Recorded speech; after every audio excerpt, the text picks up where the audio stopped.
Sometimes life has a strange way of catching up with you.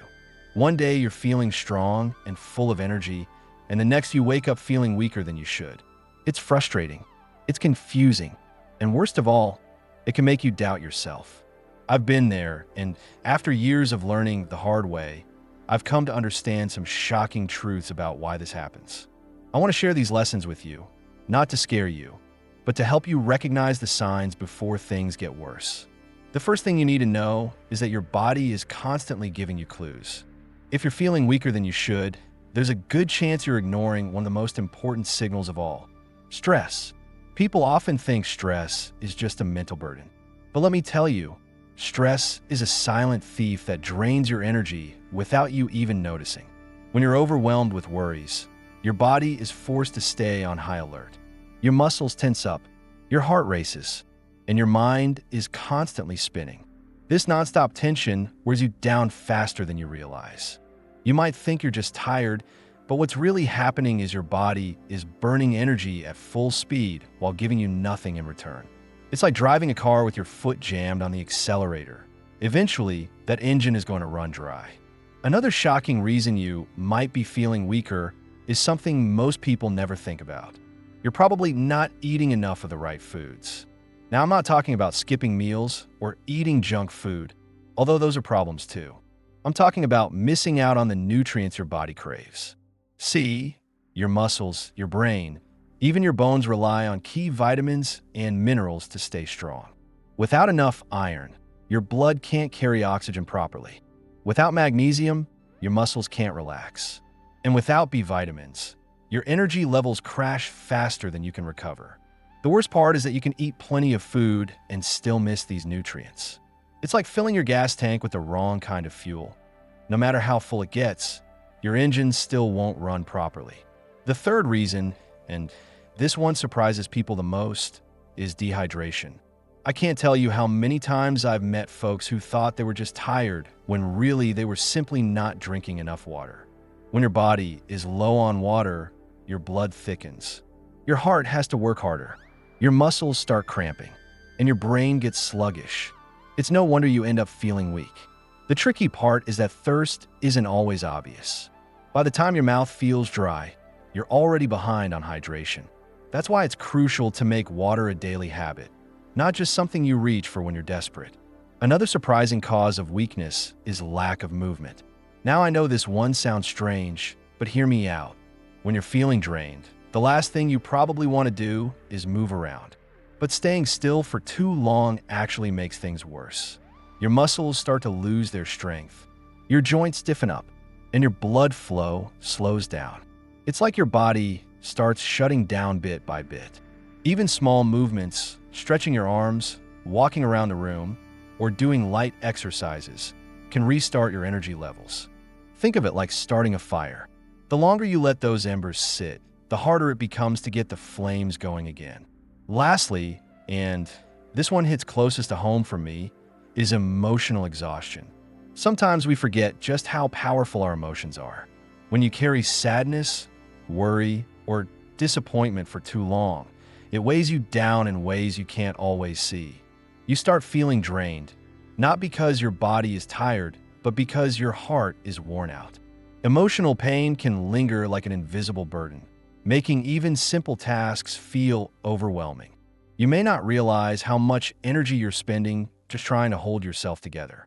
It's like walking around with a heavy backpack that no one else can see. Now, here's the thing. If you're feeling weaker than you should, don't brush it off as just getting older or just being tired. Pay attention. Your body is trying to tell you something. Stress is warning you that you're carrying too much. Poor nutrition is begging you for real fuel. Dehydration is quietly draining your strength. Lack of movement is slowing your system down. And emotional exhaustion is silently wearing you thin. I know how easy it is to ignore these things. I've done it myself. I've convinced myself I was just tired when really I was overwhelmed with stress. I've pushed through fatigue when my body was crying out for better nutrition. I've mistaken emotional pain for physical weakness more times than I care to admit. But let me tell you something. Once you start paying attention to these signs, everything changes. You'll start to feel stronger, clearer, and more alive than you have in years. The key is to listen, really listen, to what your body is trying to tell you.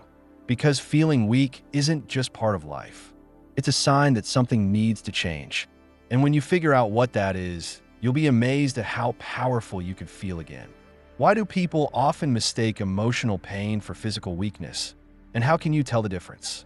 I remember a time when I was going through one of the hardest periods of my life. I felt exhausted all the time. My arms felt weak, my legs felt heavy, and even getting out of bed felt like climbing a mountain. At first, I thought I was sick. I convinced myself my body was breaking down. I tried everything, eating better, getting more rest, even taking vitamins, but nothing seemed to help. No matter what I did, I still felt weak. It wasn't until a friend sat me down and asked me what was really going on in my life that things started to make sense. The truth was, I had been carrying a lot of emotional pain, worries I didn't talk about, regrets I tried to bury, and disappointments I never faced. And that emotional weight was wearing me down just as much as any physical illness could. Emotional pain has a strange way of tricking your body into feeling weak.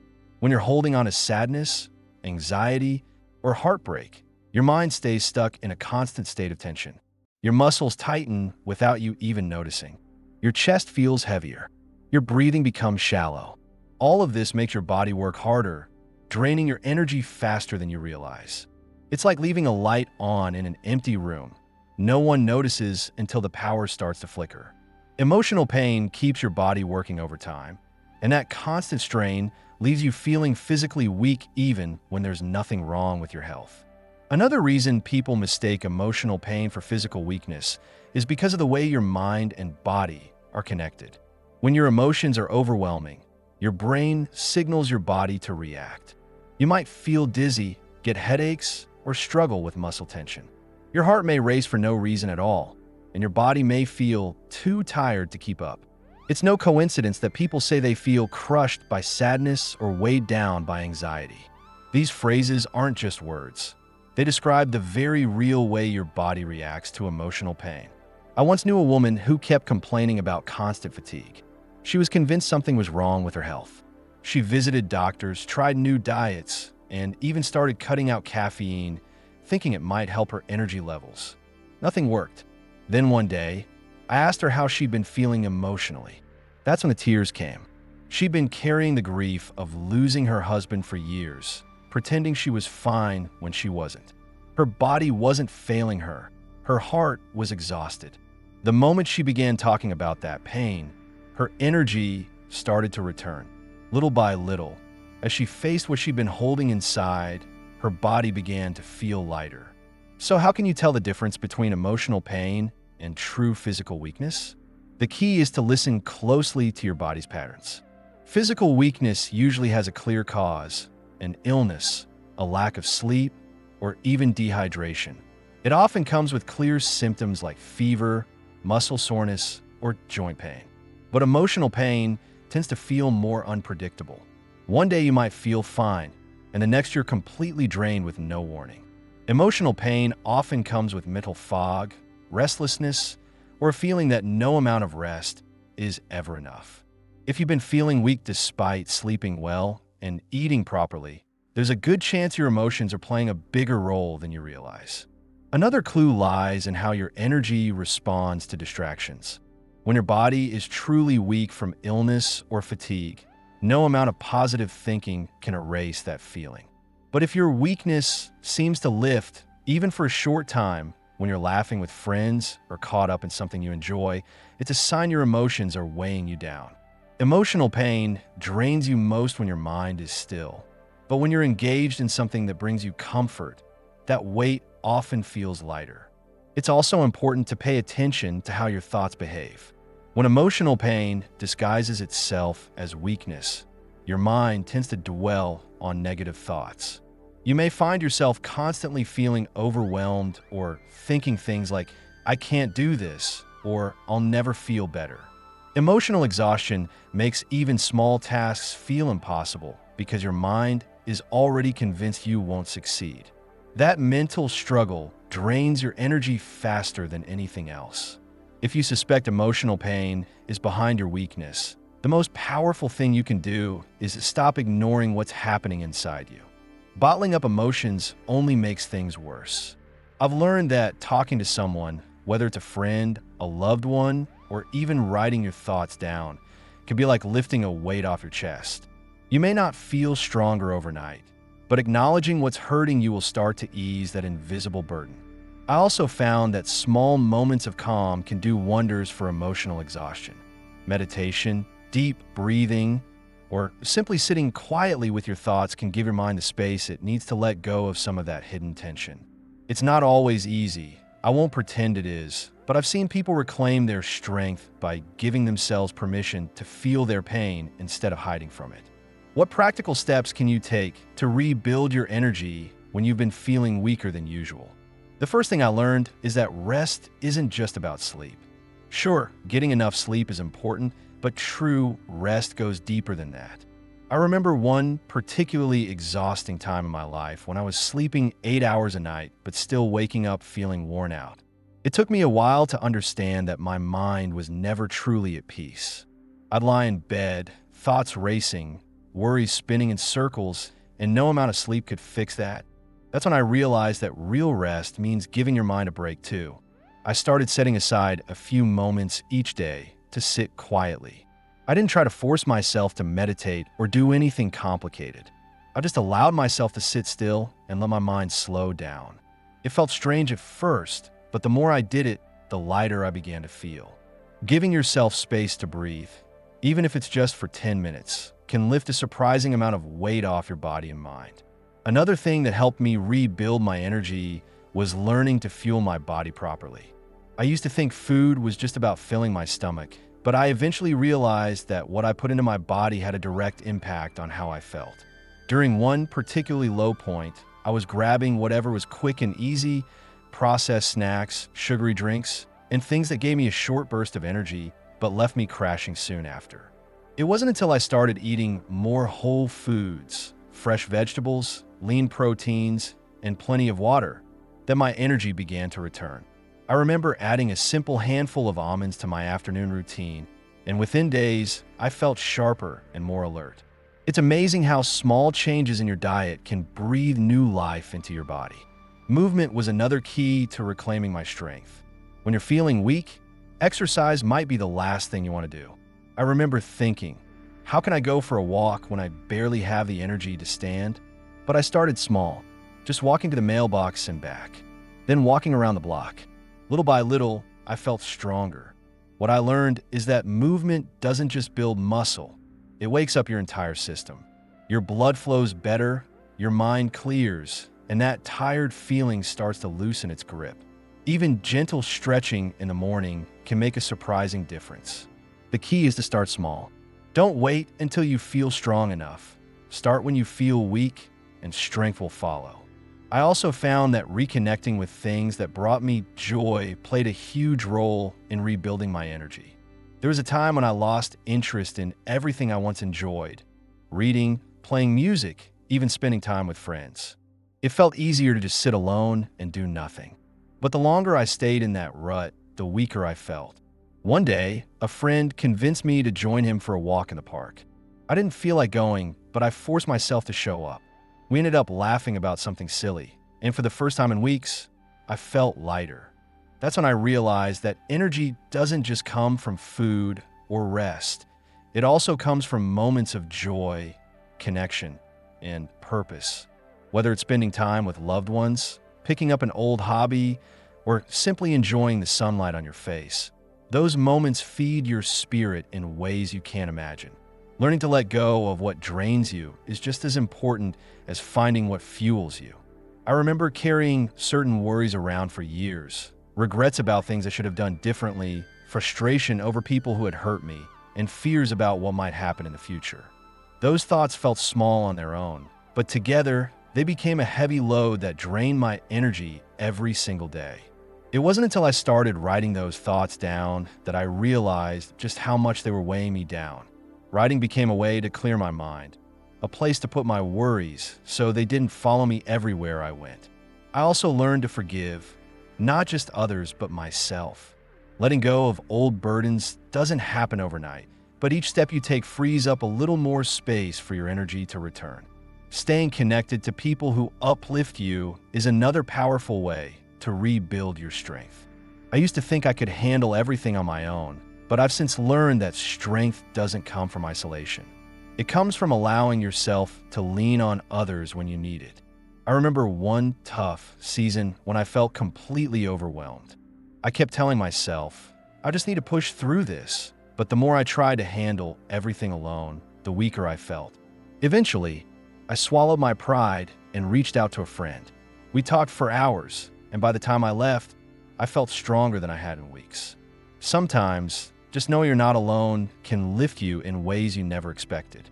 Lastly, I discovered the importance of giving myself grace. There were days when I felt too tired to do much of anything, and I used to beat myself up for it. I'd tell myself I was being lazy or that I wasn't trying hard enough. But I've learned that recovery isn't a straight path. Some days, you'll feel strong and motivated. Other days, you'll need to rest, and that's okay. Healing doesn't happen overnight, but with each small step you take, you move closer to feeling like yourself again. How can paying closer attention to your body's warning signs help you regain strength before things get worse? The first thing I've learned is that those early signs of weakness are never random. There's always a reason. I remember waking up one morning feeling unusually drained. I told myself it was just a rough night's sleep, but deep down I knew better. My body felt sluggish, my mind was cloudy, and I couldn't seem to shake that heaviness in my chest. Still, I ignored it. I drank more coffee, forced myself through my daily tasks, and brushed it off as nothing important. Days turned into weeks, and that tiredness grew heavier. Soon, my muscles ached even when I hadn't done much.